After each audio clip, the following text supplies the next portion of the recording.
امروز بریم با هم توی این ویدیو بال عقب یا اسپویلر بگیریم و جاشو روی صندوق سوراخ کنیم. پس با من همراه باشید. سلام بچه‌ها، چطورید؟ بچه‌ها امروز یه دونه بال عقب گرفتیم برای ریو. الان بریم با هم ببینیم. باید جاشو در بیاریم رو صندوقو سوراخ کنیم که با پیچ وصل میشه به صندوق. پس با من همراه باشید ببینیم چی کارا میکنیم.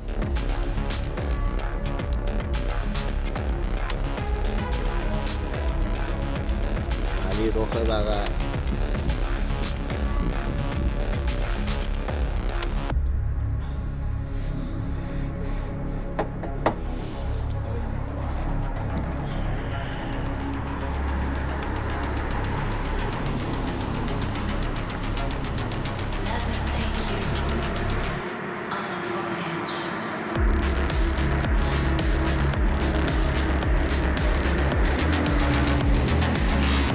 اول با کاغذ الگوشو گرفتم، بعد بردم روی ماشین جاشو اوکی کردم. انقدر حساس بودم داشتم جاشو میلیمتری درست میکردم.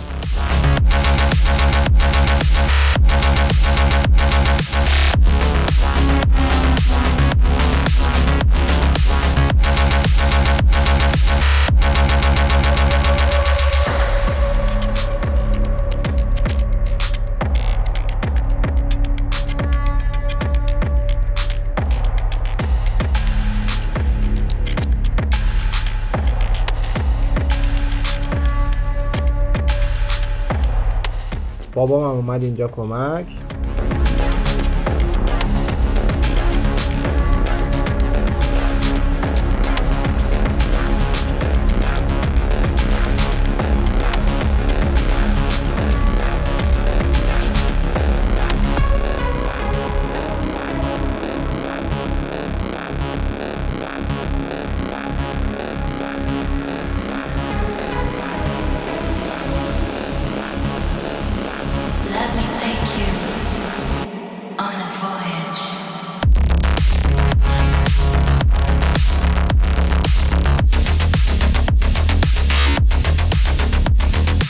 جاش که فیکس شد الگو رو چسبوندم به صندوق.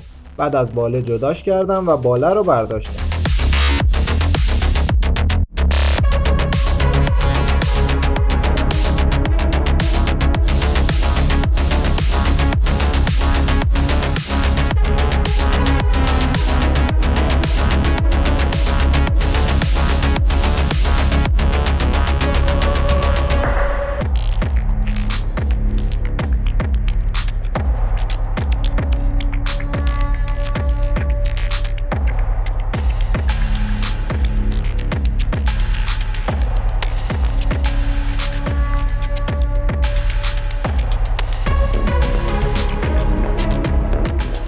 اول اومدم با مته کوچیک جاشو در آوردم روی صندوق.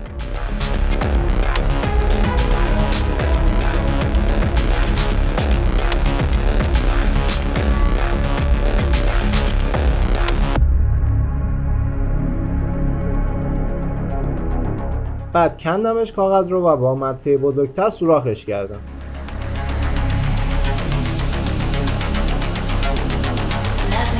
بهتر بود کاغذ رو نمیکندم چون وقتی سوراخ میشد ضربه میخورد به صندوق، که روی اون طرف رعایت کردم این نکته رو.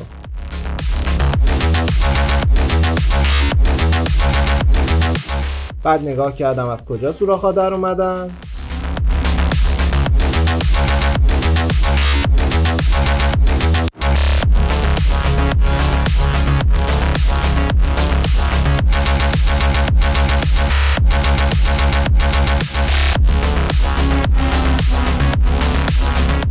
سیمش چون رد نمیشد سوراخش رو گشادتر کردم.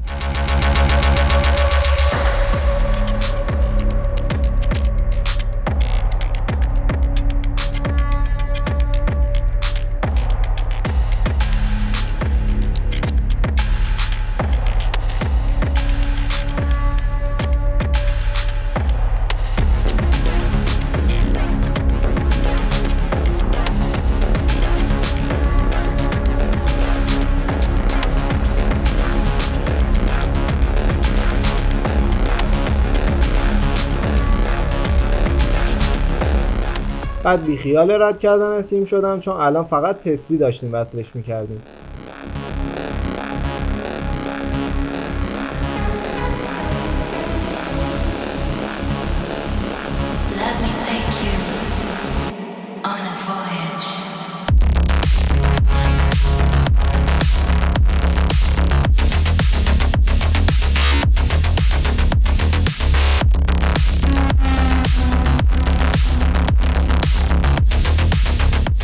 بعد پیچ ها هم رد نمی شدن. سوراخ اونا رو هم گشادتر کردم.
بعد پیچاشو بستم و چون جاش خوب نبود پیچا رو اول با چسب به پیچ گوشتی میبستم و بعد وصل میکردم.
وصل کردم و تمام. حالا باله رو در آوردم که برای نقاشی باید جدا از بدنه می بود. اینم سوراخ‌هایی که روی صندوق زدم.